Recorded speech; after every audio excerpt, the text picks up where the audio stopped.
ఈ 2026 సంవత్సరంలో ప్రభు మీకు ఇస్తున్న 5 వాగ్దానాలు దేవుని ఆత్మ ద్వారా ప్రేరేపించబడి నేను మీకు అందిస్తున్నాను. ఈ యొక్క వీడియోని మీరు వీక్షిస్తున్నారు అంటే ఖచ్చితంగా ఈ 2026 సంవత్సరంలో దేవుడు ఈ 5 వాగ్దానాలు మీకు ఇవ్వాలని ఆశపడతా ఉన్నాడు. కాబట్టి స్కిప్ చేయకుండా ఈ యొక్క వీడియోని ఆఖరి వరకు కూడా వీక్షించండి. దేవుడు నీతో ఖచ్చితంగా మాట్లాడతాడు. ఆత్మ చెబుతున్న మాటలు చెవిగలిగిన వాడు వినుగాక. యేసుక్రీస్తు నామంలో దేవుడు మిమ్మల్ని దీవించి ఆశీర్వదించునుగాక.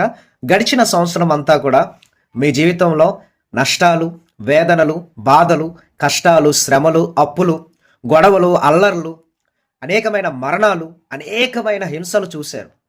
అయితే అది గడిచిన సంవత్సరం అంతా కూడా ఓడిపోతూ వచ్చారు. కానీ 2026 సంవత్సరంలో దేవుడు నీ జీవితంలో అద్భుతమైన 5 వాగ్దానాలను ఇచ్చి 5 ప్రామిస్ కార్డ్స్ ఉన్నాయి. ఇక్కడ వీటన్నిటిని కూడా చదివి నేను మీకు వినిపిస్తాను. బహుశా మీరు ప్రామిస్ కార్డ్ తీసుకొని ఉండవచ్చు, లేకపోతే ఈ యొక్క మాటలు కూడా ప్రామిస్ కార్డ్స్ గురించి నమ్మకం కూడా లేకపోయి ఉండవచ్చు. కానీ దేవుడు తన ఆత్మ ద్వారా ప్రేరేపింపచేసి ఈ యొక్క వీడియోని నేను చేస్తున్నాను అంటే దేవుడు నీతో మాట్లాడుతున్నాడు. కాబట్టి ఈ వాగ్దానాలన్నీ కూడా ఈ సంవత్సరం, ఈ 2026 సంవత్సరంలోనే నీ జీవితంలో నెరవేర్చబడతాయి. ఈ 2026 సంవత్సరంలోనే మీ జీవితంలో ఈ వాగ్దానాలన్నీ కూడా నెరవేర్చబడతాయి. సో ఒకవేళ మీరు సంతానం కోసం ప్రార్థన చేస్తున్నారేమో, ఖచ్చితంగా ఈ సంవత్సరమే నీకు దేవుడు సంతానాన్ని కలుగు చేయబోతున్నాడు. నీ అప్పులను దేవుడు ఈ సంవత్సరమే తొలగించబోతా ఉన్నాడు. ఈ సంవత్సరమే మీరు ఇల్లు కట్టుకోబోతా ఉన్నారు. ఈ సంవత్సరమే మీరు సంఘాన్ని స్థాపించబోతా ఉన్నారు. ఈ సంవత్సరమే ఆ 4 వీలర్స్ వెహికల్ మీరు కొనబోతా ఉన్నారు. బైక్ని, వాహనాలు మీరు తీసుకోబోతా ఉన్నారు. స్థలాలు కొనబోతా ఉన్నారు. అలాగే అనేకమైన పొలాలను కూడా దేవుడు మీకు ఇవ్వబోతున్నాడు. సిరి సంపదలను, ఆస్తులను కూడా దేవుడు మీకు అనుగ్రహించబోతా ఉన్నాడు. గడిచిన సంవత్సరం అంతా నష్టపోయిన నష్టానికి ఈ సంవత్సరం అంతా కూడా దేవుడు అంతకంటే లాభకరంగా నిన్ను నడిపించబోతా ఉన్నాడు. విడిపోయిన నీ కుటుంబం కలపబడబోతా ఉన్నది. ఈ 2026 అయ్యేలోపు నీ భర్త నిన్ను వదిలిపెట్టి వెళ్ళిపోయాడు, లేకపోతే నీ భార్య నిన్ను వదిలేసి వెళ్ళిపోయారు, నీ బిడ్డలు నీకు దూరం అయిపోయారు, ఒంటరిగా ఉన్నావు. దేవుడు నిన్ను కలపబోతా ఉన్నాడు. నీ భర్తని లేదా నీ భార్యని తీసుకురాబోతా ఉన్నాడు. నీ బిడ్డల్ని తీసుకురాబోతా ఉన్నాడు. అలాగనే అనేక మందికి ఆశీర్వాదకరంగా దేవుడు నిన్ను మార్చబోతున్నాడు. నీ ఆత్మీయ జీవితాన్ని కూడా నీరు కట్టిన తోట వలె ఉన్నట్లుగా దేవుడు ఉంచబోతా ఉన్నాడు. ఈ సంవత్సరం మొదటి వారంలో నుండే, అంటే జనవరి మొదటి వారంలో నుండే, జనవరి నుండే డిసెంబర్ దాకా ప్రతి నెల దేవుడు తన కృపను నీకు అనుగ్రహించి నిన్ను వర్ధిల్ల చెయ్యబోతా ఉన్నాడు. నీకు మంచి పేరు, ప్రఖ్యాతులు ఈ సంవత్సరం కలగబోతా ఉన్నాయి. 5 వాగ్దానాలు ఏంటి అనేవి ఈ రోజున నేను మీకు ఒక్కొక్కటిగా తీసి చూపించి చదివి వినిపిస్తాను. దాని గురించి కూడా ఎక్స్ప్లెనేషన్ నేను ఇస్తానన్నమాట. చూడండి, బైబిల్ గ్రంథంలో జెఫన్యా 3వ అధ్యాయం 20వ వచనం. జెఫన్యా 3వ అధ్యాయం 20వ వచనం. నేను నీకు ఖ్యాతిని, మంచి పేరును తెప్పింతును. Make you a name and a praise. Zephaniah 3:20. దేవుడు నీకు మంచి ఖ్యాతిని, అంటే ఈ సంవత్సరంన దేవుడు నీకు ఖ్యాతిని కలుగు చేయబోతున్నాడు. ఖ్యాతి అంటే యూ విల్ బి ఫేమస్ అనమాట. మీరు చాలా ఫేమస్ అవుతారు. గుడ్ నేమ్, మంచి పేరు. ఐశ్వర్యము కంటే కూడా మంచి పేరు అనేది కోరదగినది. ఆ మంచి పేరు అనేది దేవుడు ఈ రోజున మీకు తెప్పించబోతా ఉన్నాడు. మంచి పేరు అనేదే మీకు లేదు, కానీ దేవుడు నీ పేరుని ఏం చేయబోతున్నాడు అంటే ఉన్నతమైన స్థితిలో ఉంచబోతా ఉన్నాడు. ఇంటర్వ్యూస్లో సెలెక్ట్ అయినట్లుగా నీ నేమ్ ఉంటుంది. లోన్స్ శాంక్షన్ అయినట్లుగా నీ నేమ్ ఉంటుంది. అలాగనే ప్రతి విధమైన మంచి వాటిలో నీ పేరు ఉంటుంది. పోలీస్ స్టేషన్లో, కోర్టుల్లో క్రిమినల్గా నీ నేమ్ ఇప్పుడు దాకా ఉంది. కానీ ఆ నేమ్ని దేవుడు కొట్టివేసి, బ్యాడ్ నేమ్ని దేవుడు తీసివేసి గుడ్ నేమ్ని దేవుడు తీసుకొని వస్తాడు. మొట్టమొదటిగా ఈ సంవత్సరం నీ జీవితంలో జరగబోయేది ఏంటి అంటే, మీరు బాగా అబ్జర్వేషన్ చేయండి, ప్రార్థన చేస్తూ ముందుకు వెళ్ళండి. నువ్వు చాలా ఫేమస్ అవుతావు. You will be famous. ఒకవేళ మీరు పరిచర్య చేస్తున్నారేమో, లేదా బిజినెస్ చేస్తున్నారేమో, ఉద్యోగం చేస్తున్నారేమో, మీ ఊర్లో, మీ ఇంట్లో, లేకపోతే మీ సిటీలో, మీ జిల్లాలో, లేకపోతే వేరే కంట్రీలో, వేరే రాష్ట్రంలో మీరు ఉన్నా, మీరు చాలా ఫేమస్ అవుతారు. మీరు ఏం చేసినా దేవుడు దాన్ని ఆశీర్వదిస్తాడు కనుక మీరు చాలా ఫేమస్ అవుతారు. దేవుడు నిన్ను ఈ మొదటి ఆశీర్వాదంతో నింపునుగాక. ఈ వచనాన్ని కూడా రాసుకోండి. జెఫన్యా 3:20. ప్రతిరోజు కూడా వీటిని మీరు ప్రార్థనాపూర్వకంగా ముందుకు వెళ్ళండి. ప్రార్థన చేసుకుంటూ ఈ వాగ్దానాలు చదువుకుంటూ ఉండండి. ఒకటో వాగ్దానం అయిపోయింది. ఇప్పుడు రెండవ వాగ్దానం చూసినట్లయితే యెషయా గ్రంథం 54 అధ్యాయం 3వ వచనం, కుడి వైపునకును ఎడమ వైపునకును నీవు వ్యాపించేదవు. చూడండి, right hand and on the left hand. చూడండి, దేవుడు నేను చేయబోతున్నాడు, కుడి వైపునకును ఎడమ వైపునకును నీవు వ్యాపించేదవు. అంటే తూర్పు పడమర, అంటే ఎడమ వైపు, నీ ఎడమ చేతి వైపు, నీ కుడి చేతి వైపు నీవు వ్యాపిస్తావు. అంటే నీ పేరు, నీ ఖ్యాతి అనేది కుడివైపుకి ఎడమ వైపుకి వెళ్తుంది అనమాట. అంటే నార్త్ వెస్ట్ అనుకో, లేకపోతే సౌత్ ఈస్ట్ అనుకో, ఎలాగైనా కానీ నీవు రెండు వైపులా విస్తరింప చేయబడి ఆశీర్వదింపబడతావు. దేవుడు నీ ఫేమ్ని, దేవుడు నీ పేరుని నలుదిక్కుల వ్యాపింపచేసి, ఇంతవరకు నువ్వు వ్యాపించలేదు కానీ ఇక నీవు వ్యాపిస్తావు అన్నమాట. దాని అర్థం ఏంటంటే, మీ కుడివైపు 10-15 ఊర్లోకి నీ పేరు వెళ్ళిపోతుంది, మంచి పేరు వస్తుంది, ఫేమస్ అవుతారు. ఈ ఎడమ చేతి వైపు కూడా 10-15 ఊర్లు ఏవైతే ఉన్నాయో ఆ 10-15 ఊర్లో కూడా మీరు ఫేమస్ అయిపోతారు అనమాట. దేవుడు నిన్ను ఫేమస్ చేయబోతున్నాడు, కుడివైపునకి ఎడమ వైపుని. ఇది రెండవ వాగ్దానం, యెషయా గ్రంథం 54:3 రాసుకోండి. ఇప్పుడు మనం మూడవ వాగ్దానం అనేది కూడా ధ్యానం చేసుకుందాం. 2 అయిపోయినాయి, మూడవది చూడండి.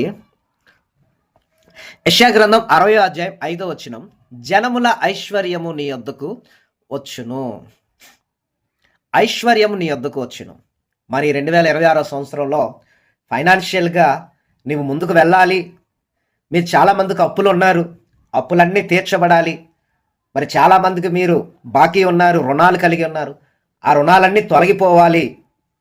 The forces of the Gentiles shall come unto thee. Isaiah chapter 60:5, జనముల ఐశ్వర్యం నీ యొద్దకు వచ్చును. చూడండి, జనముల యొక్క ఐశ్వర్యం దేవుడు నీ యొద్దకు తీసుకురాబోతున్నాడు. అంటే ఏంటి అంటే, ధనాన్ని దేవునికి ఇస్తాడు. ఎందుకు? నీ అవసరాల కొరకు.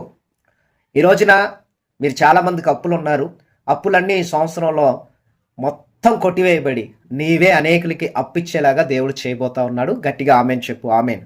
అలాగనే మరి ఈ సంవత్సరం, గడిచిన సంవత్సరం అంతా కూడా మీరు బాకీలతో, రుణాలతో, అప్పులతో బహుగా స్ట్రగుల్ అవుతూ వచ్చారు. ఈ సంవత్సరం అలా ఉండదు. జనముల యొక్క ఐశ్వర్యం ఏదైతే ఉందో నీ యొద్దకు దేవుడు తీసుకొని రాబోతున్నాడు. డబ్బు వద్దు అన్న ఆ డబ్బు అనేది నీ యొద్దకు వస్తుంది. పాత ధాన్యం ఉండగానే కొత్త ధాన్యంతో అవసరం ఉండదు. పాత ధాన్యం అనేది అవ్వదు, అయినా కానీ కొత్త ధాన్యం వచ్చేస్తుంది అనమాట. సో అలాగ నా డబ్బు కూడా ఏమవుతుంది అంటే నీ జీవితంలోకి దేవుడు అధికంగా తీసుకొని రాబోతూ ఉన్నాడు. ఈ 2025 సంవత్సరంలో the most powerful promise of God, యెషయా 60వ అధ్యాయం 5వ వచనం. ఇది ప్రవచనార్థకమైన వాగ్దానం. ఐశ్వర్యాన్ని నీ యొద్దకు దేవుడు రప్పించును గాక. ఇది మూడవ ఆశీర్వాదం. ఇప్పుడు మనము 4వ ఆశీర్వాదం, అంటే 4వ వాగ్దానాన్ని కూడా ధ్యానం చేసుకుందాం. చూడండి, యెషయా గ్రంథం 49:25, నీతో యుద్ధం చేయి వారితో నేనే యుద్ధం చేసేదను. I will contend with him that contendeth with thee. Isaiah chapter 49:25. నీతో ఎవరైతే యుద్ధం చేస్తున్నారో వారితో దేవుడే యుద్ధం చేయబోతా ఉన్నాడు. అనేక మంది నీకు విరోధంగా మాట్లాడుతున్నారు, నీకు విరోధంగా గుంపు కొడుతున్నారు, నిన్ను నాశనం చేయాలని, పతనం చేయాలని నిన్ను ఇబ్బంది పెడుతున్నారు. ఎవరో కాదు, నీ కుటుంబస్తులే, లేకపోతే నీ భార్య అవ్వచ్చు, నీ భర్త అవ్వచ్చు, నీ స్నేహితులు అవ్వచ్చు, నీ బంధువులు అవ్వచ్చు, పొరుగువారు అవ్వచ్చు, లేకపోతే నీ ప్రియులు అవ్వచ్చు, అన్న అవ్వచ్చు, తమ్ముడు అవ్వచ్చు, చెల్లి అవ్వచ్చు, అక్క అవ్వచ్చు, అత్త అవ్వచ్చు, మామ అవ్వచ్చు. నీతో యుద్ధం చేస్తున్నారు. కోర్టులో కేసులు వేశారు, పోలీస్ స్టేషన్లో కేసులు పెట్టారు, పెద్ద మనుషుల్లో తీసుకొని వెళ్ళి నిన్ను ఇబ్బంది పెట్టాలని నీతో యుద్ధం చేస్తున్నారు. అనేకమైన యుద్ధాలు చేస్తున్నారు. కానీ నీతో ఎవరైతే ఈ సంవత్సరం యుద్ధం చేయబోతున్నారో దేవుడు వాళ్ళతో యుద్ధం చేస్తాడు.